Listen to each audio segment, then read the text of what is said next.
ये रेज्यूमे मेरा शॉर्टलिस्ट हुआ है गूगल, Amazon, सेल्सफोर्स, फ्लिपकार्ट जैसी कंपनीज में। हेलो बाबा, this is Siddharth, currently software engineer at Amazon। और जो 4 साल में मैंने यार रेज्यूमे बनाने के लिए सीखा है ना, वो मैं आज आपको इस वीडियो में बढ़िया तरीके से बताने वाला हूँ कि कैसे आपके सिलेक्शन के चांसेस मैक्सिमम हो जाएंगे।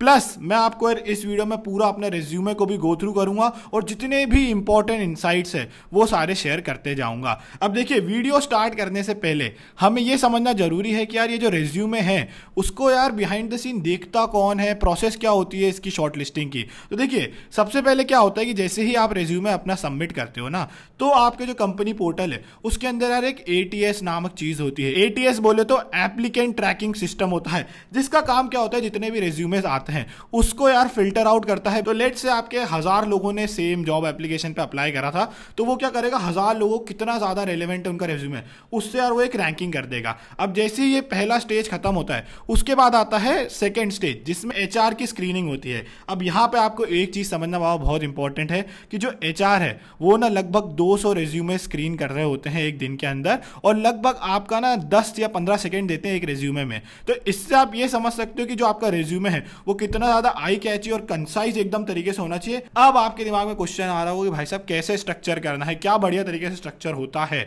तो देखिए, मैं आपको यार 3 चीजें बताता हूं जिससे आपका बहुत ही कम एफर्ट में फटाक से रिज्यूमे मस्त हो जाएगा। सबसे पहला, आपका रेज्यूमे बहुत ही कंसाइज होना चाहिए।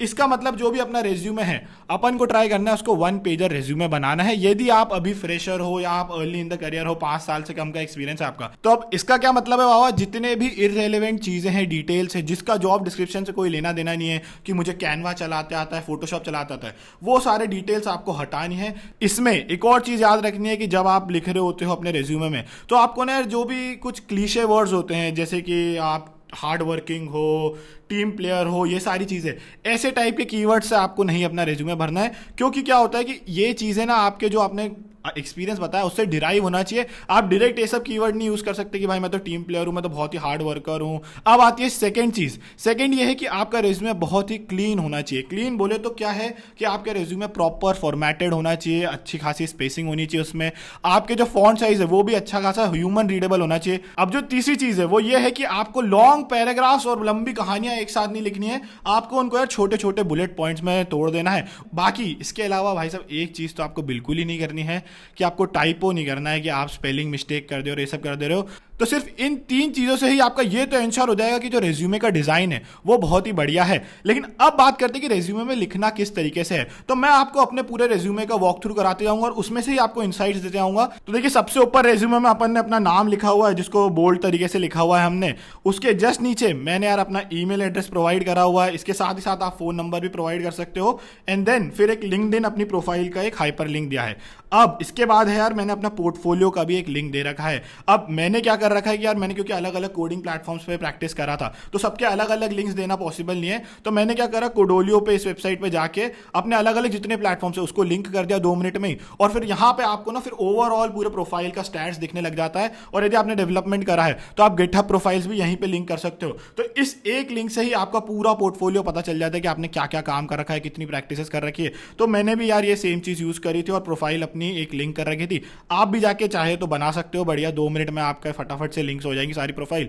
तो ये चीज है। अब जैसे ही फिर पोर्टफोलियो अपने लिंक कर दिया, उसके बाद यदि आप देखोगे तो अपना रिज्यूमे ना बेसिकली 2 कॉलम में डिवाइडेड है। अब मैं आपको पहले एक चीज बताना चाहता हूं इंपॉर्टेंट, कि बहुत सारी ऐसी स्टडीज हुई है कि यार आई ट्रैकिंग कैसे होती है। जब यार एक HR रिक्रूटर देखता है ना अपने एप्लीकेशंस को, तो वो आई ट्रैकिंग कैसे करता है कि फटाफट 10-12 सेकंड के अंदर वो कहां मेन फोकस कर रहा होता है। तो पता है पैटर्न क्या निकला गया है कि यूजुअली जो रिक्रूटर्स होते हैं वो F पैटर्न में देखते हैं, कि बेसिकली वो ऐसे स्कैन करते हैं, ऐसे स्कैन कर रहे होते हैं और बीच में देखते हैं कि क्या क्या चीजें लिखी है।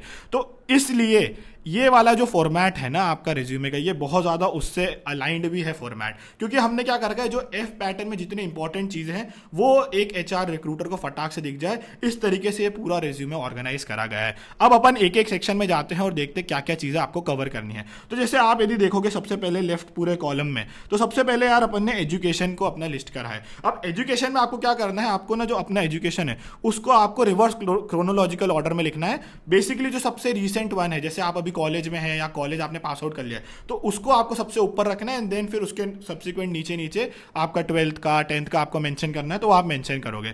अब जब भी आप एजुकेशन मेंशन कर रहे हो तो आपको 4 चीजें सबसे ज्यादा इंपॉर्टेंटली लिखनी है, मेंशन करनी है। सबसे पहले जैसे कि आपने मेरे में भी आप देखोगे तो मैंने अपना कॉलेज मेंशन करा है कि मैं DTU कॉलेज था, तो मैंने कॉलेज मेंशन करा है।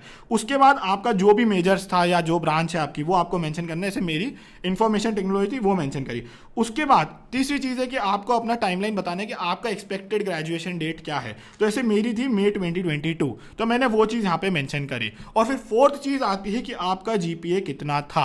अब जिन लोगों का GPA कम होगा उनको लग रहा होगा भैया हम बताएं नहीं बताएं हमारा GPA, तो देखो यदि आप एकदम अर्ली इन करियर हो, फ्रेशर हो, तो यार आपको HR आपका रिज्यूमे में देखना चाहते हैं कि आपकी GPA कितनी है, क्या सीन है आपका। तो इसीलिए मैं रिकमेंड करूंगा कि आप अपना GPA वहां पे मेंशन करो, एंड इवेंचुअली जैसे जैसे आपका एक्सपीरियंस बढ़ते जाएगा आप ये GPA वाली चीजें हटा सकते हो। देन इसमें जो अगला सेक्शन आता है वो है कोर्स वर्क का, जहां पे आप क्या कर रहे होते हो कि यदि आपने कोई भी रेलेवेंट कोर्स करा है, जैसे आपकी ब्रांच जैसे मेरी इंफॉर्मेशन टेक्नोलॉजी थी, तो मैंने जिन जिन कोर्स में एनरोल कर रखा था कॉलेज में, चाहे वो अब मेरे इलेक्टिव के कोर्सेज हों या मेरे जो मेजर कोर्सेज थे वो यहाँ पे आप मेंशन कर सकते हो। अब इसमें एक चीज बाबा ध्यान में रखनी है अपन को, अपन वही कोर्सेज मेंशन करेंगे जो कि आपके जॉब टाइटल से भी बहुत ज्यादा रेलेवेंट हो। उसके बाद आता है अपना जो सबसे तीसरा एक इंपॉर्टेंट सेक्शन, वो है स्किल्स का सेक्शन। क्या होता है जो आपका ATS वाली जो चीज मैंने आपको बताई कि एक ATS सिस्टम होता है, वो यार आपको मेजरली सबसे पहले तो ये देखता है कि जो जॉब डिस्क्रिप्शन में स्किल्स चाहिए थी क्या वो स्किल्स आपके रेज्यूमे में भी है कि नहीं है। तो इसीलिए इसका रेलेवेंस बहुत ज्यादा है कि आप जितने इंपॉर्टेंट स्किल्स आपने जिस पे काम करो या आपको आती है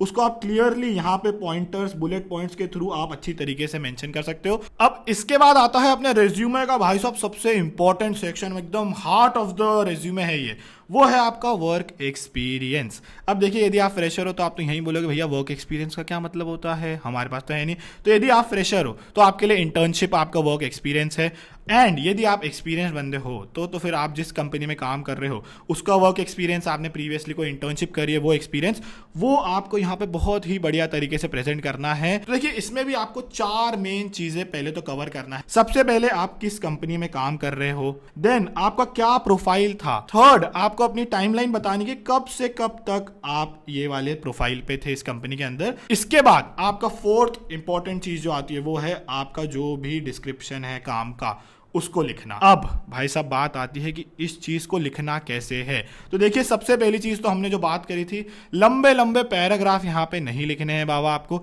एकदम प्यारी तरीके से बुलेट पॉइंट्स में क्रिस्प तरीके से अपन को लिखते जाना है। तो आपको ना एक टेम्पलेट फॉलो करना है, accomplished X by implementing Y that resulted into Z। तो देखिए एक एग्जांपल लेके अपन समझते हैं कि जैसे आपने काम करा और आपने लिखा है कि optimise the API to make it faster using Redis।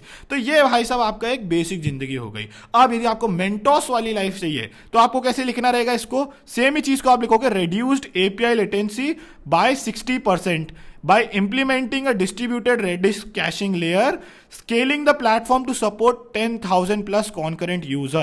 अब इसमें आप देखोगे तो वो तीनों ही चीजें आपकी कवर हो गई है, और एक आप भी देख रहे हो कि वजन आ गया है आपके बुलेट पॉइंट पे, ना कि सिंपल आपने बोल दिया कि ऑप्टिमाइज कर दिया है। इसमें ट्राई करना है आपको कि जहां जहां आप क्वांटिफाई कर पाओ नंबर से आपको उसको क्वांटिफाई करना है, और जो आपका बुलेट पॉइंट है उसको ट्राई करना है कि जितने भी स्ट्रॉन्ग एक्शन वर्ड्स होते हैं ना, एकदम एक्शन वर्ब्स, उससे स्टार्ट करोगे, जैसे कि डेवलप्ड, बिल्ट, इंप्लीमेंटेड, ऑटोमेटेड, इस टाइप के सारे वर्ड से। अब जैसे फॉर एग्जांपल आप मेरे ही रेज्यूमे में देखोगे तो हमने किस तरीके से लिखा हुआ है, automated insight generation by building Python based pipeline for Copilot issue analysis blah blah blah blah, reducing manual quantitative effort bye 80%, जिसको हमने क्वांटिफाई भी करा कि कितनी परसेंट से इंप्रूव हुआ है। अब इसमें एक गलती जो मैंने बहुत लोगों के रेज्यूमे में देखा है वो ये है कि भाई साहब वो अपने वर्क एक्सपीरियंस में अपना जो भी जिस एप्लीकेशन पर हमने काम करा उसकी कहानियां सुनाने लग जाते हैं कि वो एप्लीकेशन क्या है। इसका आपका रेलेवेंस होता नहीं है, क्योंकि जब भी आप अपने रिज्यूमे में लिख रहे हो तो आपने क्या एप्लीकेशन में काम करा, वो एप्लीकेशन क्या थी, उसमें इंटरेस्ट नहीं है।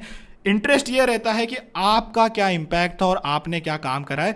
इसके बाद आपको एक और चीज इंपॉर्टेंट याद रखनी है कि जो भी आपने टेक स्टैक पे काम करा है रेलेवेंट, वो चीजें भी आप यार अपने बुलेट पॉइंट में वहीं की वहीं मेंशन करेंगे कैसे आपने वो चीज करा है। फॉर एग्जांपल जैसे मैंने वेल्स फार्गो में Java, Spring Boot, JPA, PCF and MongoDB tech stack और फ्रेमवर्क में काम करा था, तो वो हमने यार क्लियरली अच्छी तरीके से मेंशन करा हुआ है यहाँ पे। अब मैंने आपके लिए आसान करने के लिए एक बहुत ही बेहतरीन तरीके से प्रॉम्प्ट बना रखा है, जिसमें ये सारी चीजें जो मैंने आपको बताई है वो ऑलरेडी कवर है एज एन इंस्ट्रक्शन। आपको कुछ नहीं करना है, एक प्लेस होल्डर दे रखा है रॉ एक्सपीरियंस का, वहां पे जाके आप अपना रॉ एक्सपीरियंस डालोगे। आप किसी जॉब डिस्क्रिप्शन में स्पेसिफिकली टारगेट कर रहे हो तो उसके कुछ कुछ कीवर्ड्स है डिस्क्रिप्शन के, वो आप डाल सकते हो क्या क्या होने चाहिए, और उस हिसाब से वो आपका बढ़िया तरीके से टेलर करके एकदम बेहतरीन बुलेट पॉइंट्स दे देगा। तो ये पूरा प्रॉम्प्ट अलॉन्ग विद जो ये टेम्पलेट मैंने यूज करा है रेज्यूमे में, एंड मैंने अपने पोर्टफोलियो कैसे बनाया 2 मिनट के अंदर, वो सब यार पूरा गाइड मैं अपना एक डॉक्यूमेंटेशन बना के डिस्क्रिप्शन में लिंक डाल दे रहा हूं, तो वहां से जाके आप चेकआउट कर लेना। अब बात करते हैं अपने अगले सेक्शन की, जो कि है प्रोजेक्ट सेक्शन। ये सेक्शन ऐसा है कि यदि आपका एक्सपीरियंस बहुत ज्यादा नहीं है तो आपको इसको बढ़िया तरीके से यूज करना है। आप मान लो फ्रेशर हो, आपने इंटर्नशिप ही एक कर रखी है, तो आपका वर्क एक्स तो छोटा सा हो गया, तो आपको प्रोजेक्ट में क्या करना है कि आपने जितने अच्छे अच्छे प्रोजेक्ट्स बनाए उसको लिस्ट करना है। अब आप बोलो कितने प्रोजेक्ट बनाए, मैंने तो 10 प्रोजेक्ट बनाए मान लो, कुछ भी छोटे मोटे भी इंक्लूड करके। तो इसमें वाओ अपन को एक चीज ध्यान में रखनी है, मैक्सिमम आप ट्राई करो कि 3 ही प्रोजेक्ट एक साथ लिस्ट करो। 3 में भी जब प्रोजेक्ट आप लिख रहे हो तो प्रोजेक्ट में भी अगेन आपको क्या क्या चीजें ध्यान में रखनी है कि आपका प्रोजेक्ट क्या था वो आपको अच्छी तरीके से मेंशन करना है एक शॉर्ट टाइटल में। देन कौन सा टेक स्टैक आपने यूज करा था, किसके अराउंड था वो, जैसे मैंने मशीन लर्निंग में प्रोजेक्ट बनाया था तो वो बताना है। एंड देन इसको भी आपको बढ़िया तरीके से बुलेट पॉइंट में जो जो हमने वर्क एक्सपीरियंस में चीजें सीखी है उसी तरीके से आपको अपने प्रोजेक्ट को बुलेट पॉइंट में एकदम अच्छी तरीके से डिफाइन कर देना है। एंड अपना जो फाइनल सेक्शन होता है वो है अवार्ड एंड सर्टिफिकेशन का सेक्शन। तो यहां पे आपके जितने भी अकेडमिक्स या नॉन अकेडमिक अचीवमेंट्स रहे हैं वो आप यार उनको बिंदास तरीके से लिस्ट कर सकते हो बढ़िया। इसमें आप यार अपने हॉबी से रिलेटेड भी आपको कोई अचीवमेंट था, फॉर एग्जांपल जैसे मैं चेस खेलता था, बैडमिंटन खेलता था, तो उससे रिलेटेड भी आप लिख सकते हो। ये कभी कभार ऐसा आइस ब्रेकर हो जाता है कि अच्छा आप भी चेस खेलते हो, तो जब आप इंटरव्यू दे रहे होते हो तब कभी कभार वो ऐसा हो जाता है कि अच्छा okay you play chess okay, तो क्योंकि कभी मान लो इंटरव्यू भी चेस खेलते हो या बैडमिंटन खेलते हो तो वो थोड़ा सा आइस ब्रेकर रहता है। बट आप अकेडमिकली आपने कोई हैकाथॉन जीता हो, आपने कोई कोडिंग कॉम्पिटिशन जीता हो, आपने कोई बढ़िया सर्टिफिकेशन कराया, रैंक अच्छी आई हो, स्कोर अच्छा हो, वो सारी चीजें आप जमाने भर की यहाँ पे डाल सकते हो बाबा बढ़िया तरीके से। अब इसमें वीडियो खत्म होने से पहले एक इंपॉर्टेंट चीज मैं बहुत ज्यादा कवर करना चाहूंगा, क्योंकि मैं ये बहुत नोटिस करता हूं जितने भी अभी ऑनलाइन वीडियोस भी है रेज्यूमे के बारे में, वो कहीं ना कहीं जैसे ही रेज्यूमे की वीडियो बनाते हैं बताते हैं तो बोल देते हैं ये है परफेक्ट रेज्यूमे, जिसको आपने एक बार बना लिया सेम टाइप का तो आपका तो भाई साहब जहां जाओगे वहां सिलेक्शन हो जाएगा। तो ये आपका मिथ मैं क्लियर करना चाहता हूं बाबा, ये जो रेज्यूमे है ये कोई परफेक्ट रेज्यूमे नहीं है। ये एक ऐसा रेज्यूमे है जिससे आपके सिलेक्शन के चांसेस बहुत ज्यादा बढ़ सकते हैं, बट ये वाला रेज्यूमे सेम खुद भी बहुत बार रिजेक्ट हुआ है और बहुत बार सिलेक्ट भी हुआ है। तो आपको बिल्कुल ऐसे गलत फहमी में कभी भी नहीं आना कि मैं एक रेज्यूमे ऐसा बना दूंगा कि जो मैं अप्लाई करूंगा और फिर वो शॉर्टलिस्ट होना ही चाहिए, क्योंकि जैसे ही आप अप्लाई करोगे और जब वो शॉर्टलिस्ट नहीं होगा तो आपको लगेगा अरे क्या खराब रेज्यूमे है भाई, मैं फिर रेज्यूमे में कुछ चेंज करता हूँ, ये करता हूँ वो करता हूँ। इसमें आपका सब दिमाग लगता रहेगा, जबकि